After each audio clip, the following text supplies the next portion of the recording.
Hey friends, ever spend an hour working on something in Word and suddenly your laptop crashes, the power goes out, or you close the document without saving?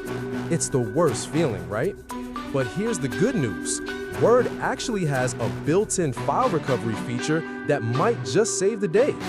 Today, I'm going to show you exactly how to use it step by step. But before we recover anything, let's actually simulate the problem together. Step 0. Create an unsaved document. All right, let's first create a test scenario. Open Microsoft Word. Now, type a few lines, just something random, like, "This is a test, I'm about to lose this on purpose." Then, close Word without saving the document. When it asks if you want to save, click Don't Save. Boom, your file's gone. But don't worry, now we're gonna bring it back. Step 1. Reopen Word. Reopen Microsoft Word. Don't open a specific document, just launch the app normally. Step 2. Look for Document Recovery.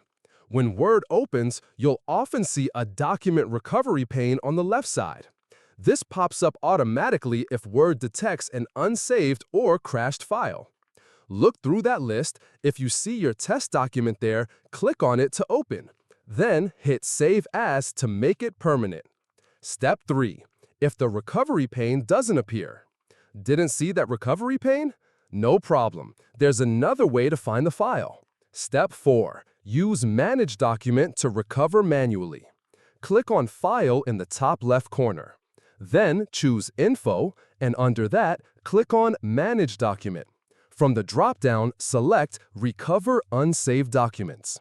Step 5. Find and save your file. A new window will open showing a list of recently unsaved files. Find your test document. It'll probably be called something like Document 1. Open it, and again, don't forget to hit Save As to save it for good. Wrap up. Call to action. And just like that, you've rescued a file that was never even saved. Word's recovery tool is honestly a hidden gem. If this helped you out, give this video a like and don't forget to subscribe for more useful digital tips. Until next time, keep calm and recover wisely.